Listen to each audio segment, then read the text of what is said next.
All right. How's it going, everybody? So I have a script here that I made.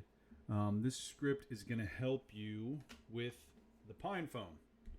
Now I have the PinePhone64. I just got it, and I'll do a more like in-depth shot of this in a moment.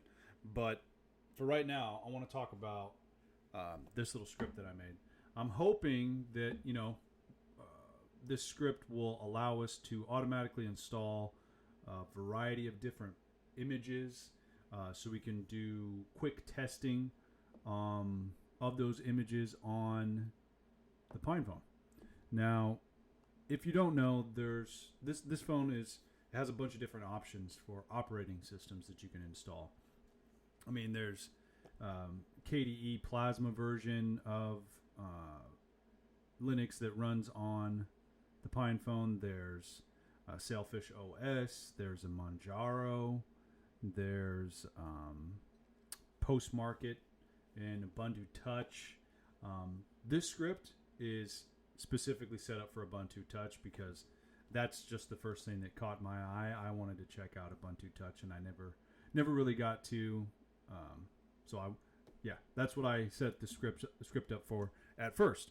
So I'll just go over this script real quick because this introduction is hoping that some other developers, some Bash scripters, can get in here, help me out with this script, and we can collectively make it a little bit better.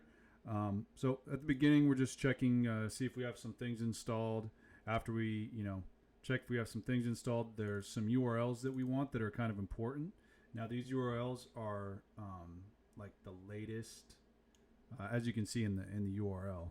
It's the latest successful build, so this is what it's going to pull from. And we get the bmap file, and we get the image.gz file. And after we do that, I have a little bit of comment code here for something that I was potentially looking at. It's not going to work quite right yet because I haven't really tested it. But basically, if somebody didn't want to use the bmap tool because it wasn't available for their operating system. Oh yeah, and this script only works on Debian-based systems right now, and that could definitely be expanded. Maybe we want to expand that to a bunch of different operating systems. Maybe we want to have these tools like that we're checking for, bmap tools, gzip, and DOSFS tools. Maybe we want to check and make sure, download them separately from GitHub and just make them or something. But I think that'd be too time consuming. Maybe we can, I don't know. Maybe we can do something with the app image or something else. I don't really know.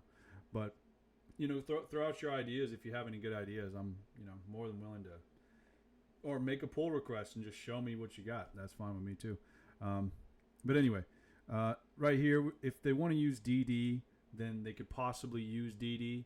And you could use the bmap file and do a block by block checksum, SHA-256 checksum on there. And then, then we're just going through a little bit of if statements. We kind of jump back and forth based on certain conditions. It's almost kind of like assembly language where it's like we have a jump to command that I added. It's at the top of the script. I just think it's kind of easier to understand logically for me sometimes with really complicated bash scripts. Obviously, if we have functions and stuff like that, that would work too. So just something to keep in mind. But yeah, for here we go and we test to see if we have the .gz file. We test and see if we have the image file because it has to be ungzipped. And then we have a couple little commands. We want to prompt the user to make sure that they know that this is going to destroy the device because we're actually asking them to enter the device path, and this is the root device path. So we use the example dev sdd with no numbers because obviously numbers usually indicate like a partition on a physical device. This is the root path that we're looking for. Down here, I added a little bit of extra stuff that we could potentially do. I played around with it a little bit. It was kind of finicky where it worked on the command line separately, but it wouldn't work with this little quotation that I added. And that's just because I didn't play around with it long enough to figure it out. But obviously this will work to unmount all the separate partitions from that device.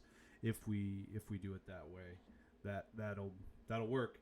And we can also check to see if if something's mounted. I think using like the mount point command, but it's not really necessary. You can unmount your own devices too, just using GNOME disks or gparted or a whole bunch of other things.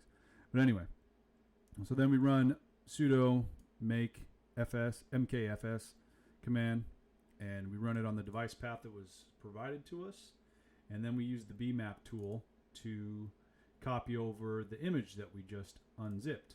And we do the gzip unzipping down here because it's kind of like a part of the check here from the image test.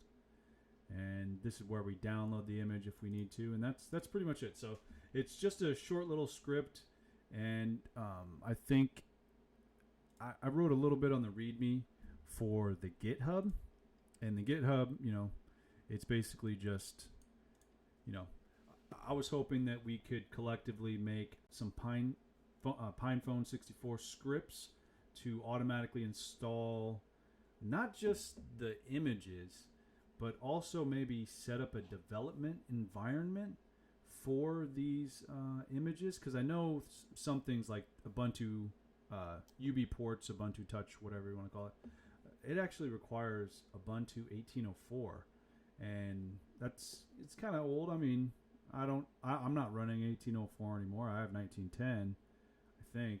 Yeah, 1910, and we probably need some kind of chroot or Docker or some kind of thing to kind of bootstrap the development environment to make sure we have all the right versions and everything, so everything just kind of works for everybody. And then maybe we can start building off of that and working on stuff. If somebody else has better ideas, or if there's other tools that we can pull in to make the scripts better, then that's awesome. I'm going to try to be hacking on this a little bit here and there.